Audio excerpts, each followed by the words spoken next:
Hey, what's up YouTube? I'm back, and today I'm going to show you guys my Dragonfall Sewers build on Chaos 7, as you guys can see here.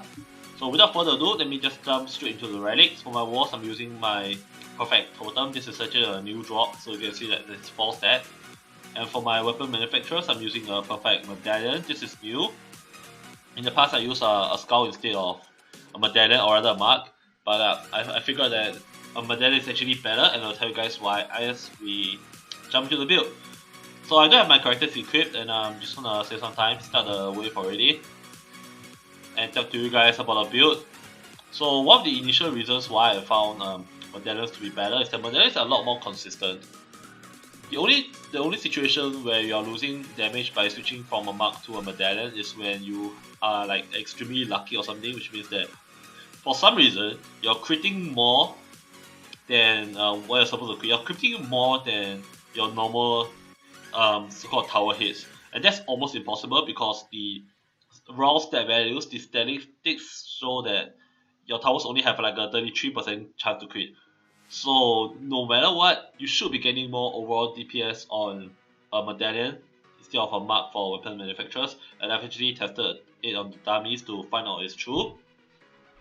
But that's not the only reason why I'm using a medallion. Another reason is that I have power pylon on my walls, and power pylon seems to scale a lot better with a medallion than a mark. I mean, it's kind of obvious, right? Power pylon increases your defense power by a percentage, so this kind of thing. And yeah, that's about it. And we're already done with first wave. That's nice. So moving on. This lane is pretty much the same thing. Just make sure that you have a wall here and then 6 weapon manufacturers. You should be fine. The 6 weapon manufacturers will help you to kill air units.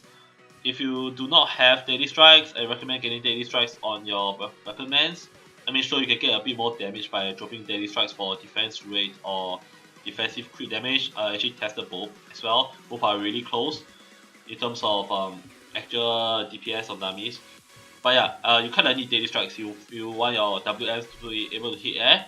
If you're using like a Sky Guards elsewhere to deal with air units, then it should be fine. But come on, why use Sky Guards so you can just settle it with WMs, right? And for this thing over here, I've decided to shift my wall up from this area to here, just because there's a less of a gap here. This is actually closer than here, so the tendency of me leaking Lady Ox is actually lower, which makes this build slightly more secure. And it's not like the enemies do a lot of damage nowadays, so it's fine. For my bottom lane here, it's still the same. I said I try to push my wall a little bit back here on this lane, just so that enemies take a while longer to walk around this curve. No, this is like standard strats. You guys should be familiar with it already by watching my videos. Just gotta let my slowest archer walk to the last lane. So for the last lane, I'm doing like a single wall with, I believe, 7 weapon manufacturers just because I can. Oh shit, that's that. But yeah, I've tried with double walls. I realized that double walls is actually weaker. There was this one time that EMP Kobolds actually managed to get my fourth. So it's like choosing between a chance to lose to EMP Kobold or a chance to lose to Lady Orc.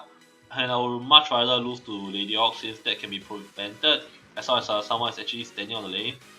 I just stand here. I just have someone stand around here. And that almost eliminates all the chances of enemies, Lady Orcs in particular, running past the walls and stuff.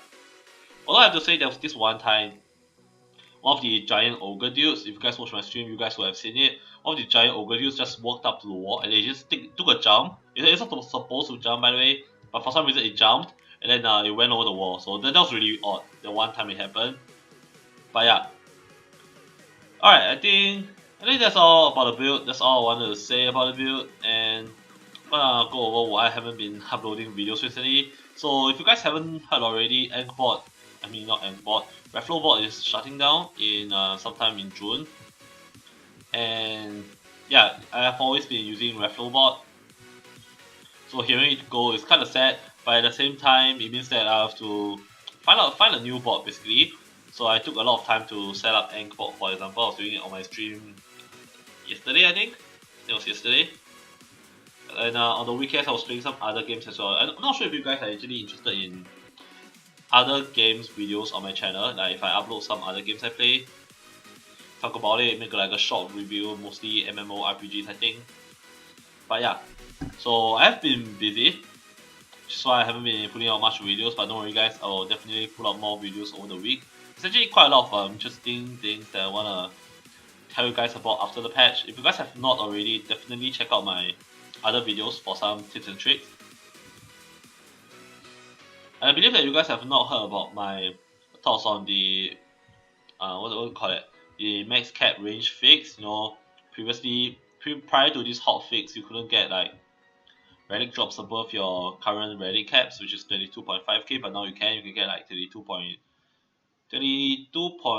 I think, 22.9, almost 23, but it's not 23.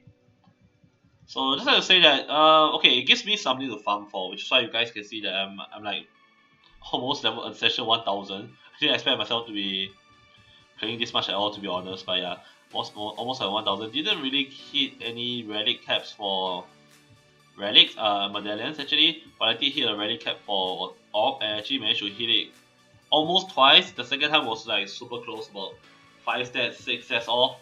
But I've been getting a lot of orbs, which is kind of sad.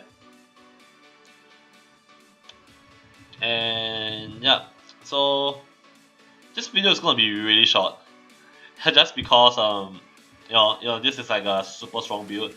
I don't believe there's a different build that is actually stronger than this. So if you guys don't already own an EV, definitely get an EV, man. EV is like insane. There's so much you can do with an EV. She does a lot of DPS damage as well, so you can use her as both for towers and for DPS. And I believe guys, she'll probably be useful in future chaos levels if they do release it. Just because there's a high chance there's gonna be hex throwers in those chaos levels, and if you're new to new chaos levels, it's always very hard to progress through hex throwers without actually using reflex. So Eevee is definitely up there. If you guys don't already have her, get her. Once again, thank all you guys for watching. My Twitch channel link will be down in the description, as well as my Facebook page. So give me a like there, give me a follow on Twitch, so you guys can know when I go live. And yeah, I think that's about it. I'll see you guys next time.